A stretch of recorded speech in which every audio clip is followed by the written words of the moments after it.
Hello students, आज हम लोग नया चैप्टर स्टार्ट कर रहे हैं। Chapter number 3 that is a pair of linear equation two variables. कि हमने इक्वेशंस के पेयर लेने हैं। लीनियर इक्वेशन आपको मैंने आगे भी बताया था रजे, वो होती है जिसमें जो वेरिएबल की डिग्री होती है दैट मीन हाईएस्ट पावर वो 1 होती है। इसीलिए मैंने आपको एग्जांपल यहाँ पे लिख के दी है। जैसे पहली इक्वेशन है a1x plus b1y plus c1 is equal to 0, a2x plus b2y plus c2। ठीक है, इन दोनों इक्वेशंस को अब हमने आगे जो करना है, इन इक्वेशंस को लेके हमारा काम है कि इनको सॉल्व कैसे किया जाए। ठीक है, इसी के अकॉर्डिंगली मैं आपको स्टार्ट करवा रही हूँ बच्चा एक्सरसाइज नंबर 3.1। पहले हम 3.1 करेंगे क्योंकि उसमें उसने बताया हुआ है कि ग्राफिकली और अलजेब्रिकली इसे कैसे सॉल्व करें, दोनों चीजों में इसमें है। तो इसीलिए पहले इक्वेशन बनाना हम सीखेंगे कि अलजेब्रिकली अगर कोई सम आ जाए, हमें स्टेटमेंट दी है, अलजेब्रिकली इक्वेशन कैसे बनाएं और ग्राफिकली कैसे सॉल्व करें। कि 3.1 में ये दोनों चीजें हैं।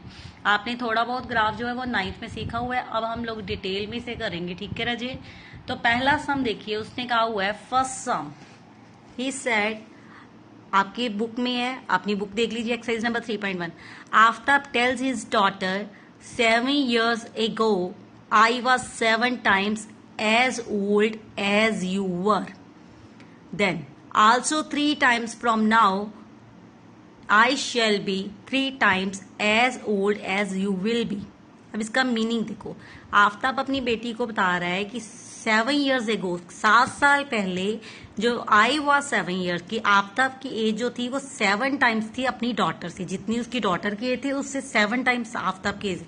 Also 3 times 3 years from now, और वो उससे कहता है कि आने वाले 3 साल में, 3 साल बाद, आई शेल बी 3 times, मेरी एज जो है तुम्हारी एज से कितनी हो जाएगी, 3 times। ठीक है, तो अब हम लोग सिंपल ऐसे नहीं करते। हम लोग ने देखो, अब वो बात कर रहे हैं कि आज से 7 साल पहले, दैट मीन हमें पहले सबसे क्या चाहिए, उसकी प्रेजेंट एज चाहिए। आफ्ताब की भी प्रेजेंट एज चाहिए हमें और डॉटर की भी। तो सबसे पहले हमने दोनों की जो प्रेजेंट एज है उसको लेट करके चलना है। फर्स्ट में अलजेब्रिकली पहले हम सॉल्व कर रहे हैं। लेट आफ्ताब्स प्रेजेंट एज, हम मान के चल रहे हैं आफ्ताब की जो आज की प्रेजेंट एज है वो क्या है, x years। जो उसने गिवन नहीं दिया, x years लेंगे। और उसी तरह लेट कर लेंगे डॉटर्स एज, कि जो आफ्ताब की बेटी है उसकी प्रेजेंट एज कितनी है, वो मान लेते हैं हम लोग y years है। आप a b c कोई भी वेरिएबल ले सकते हो, मैंने x y लिया। अब उसने बात की थी 7 years ago, 7 साल पहले। अगर मैं आपसे बात करूं बेटा, 7 साल पहले आपकी एज कितनी थी, मान लो आपकी एज इस वक्त 13 years है या 14 years है, तो 7 साल पहले आपकी एज कितनी थी, आप कैसे बताओगे कैसे? हाँ, तो आपने बताने माइनस करके सिंपल कि हाँ भी सम 13 है तो 7 years पहले कितनी होगी, 7 माइनस कर देंगे, हमें पता लग जाएगा। उसी तरह आफ्ताब की भी पहले हम 7 years ago पहले एज निकालेंगे, 7 साल पहले की आफ्ताब की age. 7 years ago Aftab's age. अब देखो आफ्ताब की प्रेजेंट एज कितनी है बेटा, x है, तो नेचुरली हम लोग क्या करेंगे, x में से 7 माइनस कर देंगे, जैसे आपने अपनी प्रेजेंट एज में से किया था x माइनस 7, तो उसकी एज कितनी होगी, x माइनस 7। अब नेचुरली आफ्ताब की एज कम हुई है तो डॉटर बड़ी थोड़ी रहेगी, डॉटर की भी तो 7 साल पहले की हम एज निकालेंगे। तो आप 7 years ago daughters as, daughter की एज भी पीछे जाएगी, डॉटर की प्रेजेंट एज क्या है y, तो उसमें से 7 साल हम माइनस कर देंगे, y years हो जाएगी हमारे पास। ठीक है राजे, ये हमारे पास दोनों की एज आ गई। लेकिन अब यहाँ पे अकॉर्डिंग टू स्टेटमेंट उसने, आफ्ताब अपनी बेटी को क्या कह रहा है कि आई वॉज 7 times, कि मैं 7 times था। मेरी बात एक याद रखना बेटा, जब भी इस तरह से जो लीनियर इक्वेशन में आपको सम आ जाए, जहां पे एज वाला सम आए, यहाँ पे मोस्टली एज वाले सम में कंडीशन रिवर्स लगती है। अगर बोल आफ्ताब कह रहे हैं 7 years की मैं 7 times हो जाऊंगा, हमने डॉटर की एज को 7 times करना है। ठीक है राजे, अगर बोला कि डॉटर छोटी हो रही है तो हमने आफ्ताब की एज को कम कर देना है, हमने उल्टा रिवर्स रिलेशन चलना है। अगर आप ये याद रखोगे आपको ये कभी नहीं भूलेगा। तो सबसे पहले आपने यहाँ पे दोनों में इक्वालिटी कर देनी है, x-7 दोनों की एज में, y-7। अब स्टेटमेंट पढ़ो, उसने क्या कहा, Aftab is saying that, Aftab क्या कह रहा है कि मेरी एज 7 टाइम होगी। हमने आफ्ताब की एज को 7 टाइम नहीं करना, हमने किसकी एज को करना है, रिवर्स ऑर्डर में चलो, डॉटर की एज को 7 टाइम्स कर दो। 7 टाइम्स का मतलब 7 से मल्टीप्लाई, ठीक है। ये बात याद रखना, आपके समय कभी गलती नहीं आएगी। x-7 यहां पे कितना आ गया, 7y-49।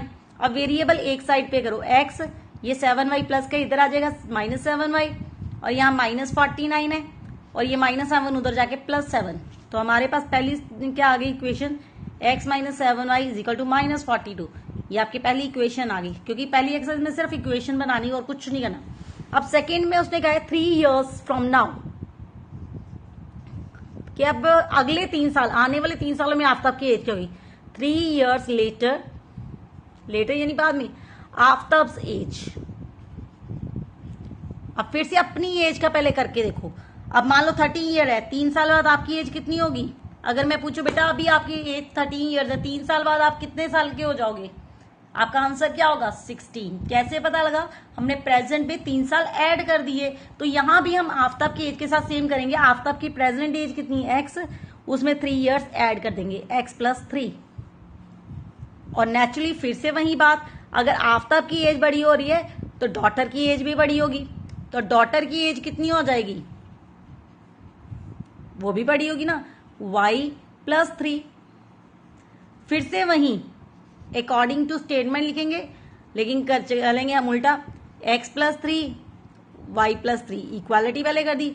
फिर हमने पढ़ा कि क्या लिखा हुआ है, Aftab is saying that I will be 3 times, कि मेरी ये 3 जो है 3 टाइम्स हो जाएगी। हमने किसकी एज को 3 टाइम करना है, अभी मैंने आपको बताया reverse relation, that mean daughter की एज को आप 3 टाइम्स कर दोगे, डॉटर की एज को 3 से multiply, x + 3 as it is रहा, यहां पे आ गया 3y + 9, ठीक है राजे। अब हम आगे करेंगे x + 3 एज इट इज, ठीक है, यहां पे आ गया था हमारे पास 3y + 9। अब वेरिएबल एक तरफ ले जाओ, दैट मीन x - 3y = 9, ये वाला 3 राइट साइड पे जाएगा, -3 हो जाएगा। तो हमारे पास आ गया x - 3y = 6, मार्केट नंबर 2। ये हमारी अलजेब्रिकली सॉल्व हो गई। अब इसे ग्राफिकली कैसे सॉल्व करेंगे, अलजेब्रिकली हमारे पास 2 इक्वेशंस आ गई, ठीक है। अब यहां तक आपको मेरे ख्याल क्लियर है। अब इसे ग्राफिकली आपको सॉल्व करना बताती हूँ, ठीक है। पहली और इक्वेशन रहने देते, बाकी सारा मैं रब कर रही हूँ।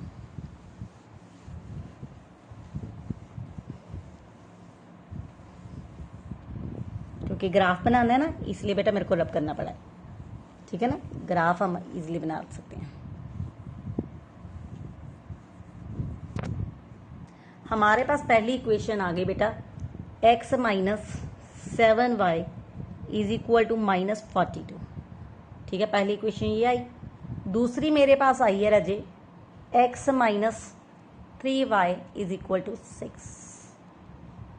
अब इसे ग्राफिकली हम सॉल्व करते हैं। आपने लोगों ने ये काम जो था 9th में किया हुआ था। जैसे हमने सबसे पहले यहां पर आप लोग क्या करो, x या y की वैल्यू निकालो, x की वैल्यू निकालते हैं। x की अगर वैल्यू मैं निकालू तो क्या आएगी, -42 + 7, ठीक है राजे। अब क्या करेंगे, पुट करेंगे, ठीक है राजे।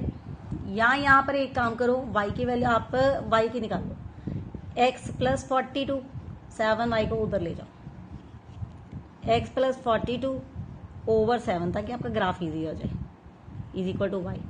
y की वैल्यू हमारे पास क्या आ गई, x + 42 / 7। अब नेचुरली 7 और 42 एक टेबल में आ जाते हैं, इसलिए मैं पहले पुट करूंगी, पुट x = 0। अगर मैं x 0 पुट करूंगी तो 0 + 42, ये आपने 9th में काम किया था, 42/7, दैट इज कट करके आ गया 6। तो हमारे पास यहाँ पे आ गया 0 और 6, ठीक है। अब नेचुरली 7 का टेबल है, इसलिए मैं पुट क्या करूंगी, x = 7। तो y की वैल्यू क्या आएगी, 7 + 42 / 7, 49/7 दैट इज 7। मेरे पास क्या वैल्यू आ गई 7 और 7। ठीक है राजे। उसी तरह अब सेकंड यहाँ तक हो गया। आप करते हैं यहाँ पर भी y की वैल्यू निकालो। x - 6 = 3y को मैं उधर भेज दूँ ताकि प्लस हो जाए। ठीक है। x - 6 / 3 = y और y = x - 6 / 3। अब पहले मैं कर रही हूँ फिर से पुट यहाँ पे करो आप लोग। x = पहले 3 कर लेते हैं। y की वैल्यू क्या आ जाएगी 3 - 6 / 3 दैट इज -3/3 कटिंग करके -1। तो हमारे पास वैल्यू भी आ गई 3 एंड -1। अब दूसरी बार पुट करेंगे x = 6 कर लेते हैं। ठीक है राजे। y = 6 - 6 x की जगह 6 लगा दिया 3 0/3। तो हमारे पास कितना आ गया 0। तो हमारे पास आ गया 6 एंड 0। क्लियर है। ठीक है राजे। अब हम लोग यहाँ पे बॉक्स में लिख लेते हैं ताकि हमारी वैल्यू इजी रहे। हमने ग्राफ बनाना, यहाँ x और यहाँ y। पहले हम ग्राफ की वैल्यू लिखेंगे। पहली हमारी क्या है 0 और 6 और दूसरी क्या है 7 7 जो हमने दूसरी वैल्यू निकाली थी xy। अब x हमने पहले पुट किया 3 आया हमारा -1 फिर 6 फिर 0। ठीक है राजी। अब यहाँ पे आप लोग ने ग्राफ पेपर पे ग्राफ बनाना बेटा, मेरी तरह ना मत बनाना। मैंने आप सबको सिर्फ समझाने के लिए यहाँ पे बनाने लगी। ये लाइन जो होती है आपकी x एक्सिस और ये होती है y डैश और ये इंटरसेक्शन पॉइंट यहाँ पे 0। ये जो सीधा L है ये पॉजिटिव होता है। सिंपल याद रखो सीधा L 1 2 3 4 5 6 7 8। ठीक है। -1 -2 -3 -4 -5 सॉरी सीधा है पॉजिटिव आना 1 2 3 4 5। ये हमें और वैल्यू चाहिए 6 7 जस्ट -1 -2 -3 -4 -5। यहाँ पे भी माइनस उल्टा लगे ना -1 -2 -3 -4 -5। अब देखो पहला ग्राफ 0 और 6 ये 0 है और यहाँ पे आ गया हमारा 6। ठीक है 0 और 6। ठीक है। उसके बाद क्या है 7 एंड 7 ये 7 और यहाँ पे लगभग यहाँ पे ये पॉइंट आपका कहेगा 7 7। अब आप दोनों को अगर मिलाओ तो ये आपका ग्राफ बन रहा है। ठीक है। और उसी तरह दूसरा ग्राफ बनाते हैं 3 एंड -1। ये 3 है ये आपका रहा -1 3 और -1। ठीक है राजी। दूसरा 6 एंड 0 ये 6 है और ये हमारा 0 6 और 0। तो हमारा ये ग्राफ इस तरह से जाएगा। ठीक है राजी। तो ये है आपका ग्राफिकली रिप्रेजेंटेशन। और इसी तरह अगला किस्सा में सेकंड सम में उसने कहा है, अगर ध्यान से आप देखो ही सेड, आपको ओरली में समझा रही हूँ ध्यान से समझना। The coach of the cricket team buys 3 bats. उसने 3 बैट माने हैं। आप एक बैट की जो कॉस्ट है वो x मान लो तो 3 की क्या हो जाएगी 3x और 6 बॉल की कॉस्ट को आप y मान लो तो हमारी 6 बॉल की कॉस्ट क्या आ गई 6y। तो दोनों की कॉस्ट उसने मिला के कितनी दी है 3900। तो आपके अलजेब्रिकली इक्वेशन क्या आएगी 3x + 6y = 3900। और उसने कहा later she buys another bat and 2 more balls. Another bat एक ही बैट खरीदा इसलिए 1x 2 बॉल्स और खरीदनी है। बॉल की हमने कॉस्ट y मानी थी तो 2 की कितनी हो जाएगी 2y। That mean x + 2y और कितना पे किया है हमारे 1300। ये आपकी आ जाएगी जो अलजेब्रिकल इक्वेशन है। फिर से हम लोग y की वैल्यूज में से निकालेंगे पुट करेंगे ग्राफ में लाएंगे। इसी तरह आपका जो है एक्सरसाइज 3.1 है। बेटा अगर समझ ना आए तो आप कमेंट बॉक्स में लिख के जरूर मेरे को बता देना। कोशिश करूंगी आपको अगले सम भी समझाऊं, नहीं तो कल हम 3.2 शुरू करेंगे। ठीक है। थैंक यू बेटा, और हमेशा ये वीडियो देखते रहना ताकि आपकी तैयारी अच्छी हो जाए।